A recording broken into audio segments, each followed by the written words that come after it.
I've been associated with the Institute for about 10 years and in various capacities. And I thought I'd just take a few minutes and explain where the Institute came from and talk just a little bit about developing Canadian musical talent.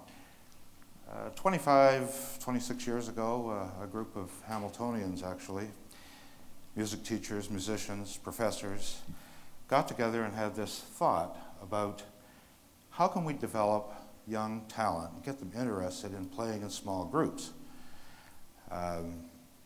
So they thought about that for a little bit, and then they decided, well, we're going to run a summer camp.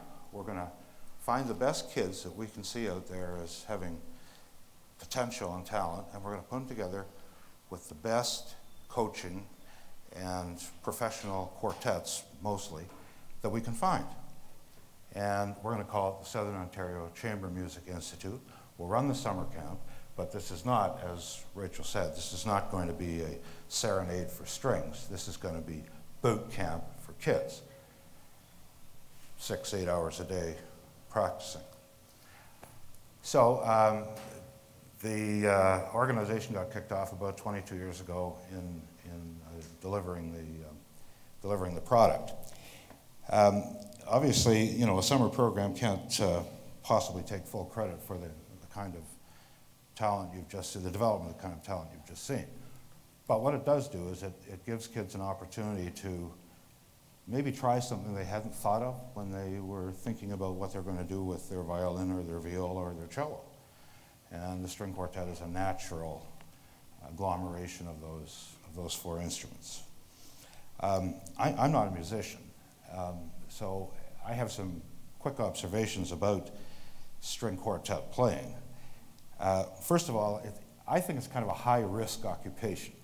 As Benjamin Zander said, you know, there's no conductor. You know, the guy doesn't make any noise. There's no conductor. So the players have to reach a consensus on their approach and their interpretation of any given work. And that demands developing consummate, real-time communication skills. The fingers, as Rachel was saying. Each player is really a soloist, and so not part of a large section of a symphony or a big group. So the margin for error in performance is zero. I don't know how they do it. And a group's success demands a vision and an unbridled passion and an amazing intensity and focus all the time. Now, sadly, one of the people at those long ago meetings, Anne Valentine, who was also a cellist, and she was the active stimulus for successful careers of many of the Institute's alumni. Anne passed away in the spring of last year, and here's what one alumnus had to say in tribute. He said that, I have to say that Saukme was essential, absolutely instrumental to my growth as a musician. There's no reservation when I say that. Mrs. Valentine made it possible, and though I wasn't supposed to know, she supported my scholarship at the Institute. That's a young cellist named Adrian Fung, and Adrian is the cellist of the APR String Quartet, one of two Canadian quartets that competed this year at the Banff International String Quartet Competition last month. They placed second in the world. First place went to another Canadian quartet, the Cecilia, whose violist is another Institute alumna. It's an outstanding outcome, for sure. No Canadian quartet has placed in the top three since 1992, and the St. Lawrence String Quartet won first.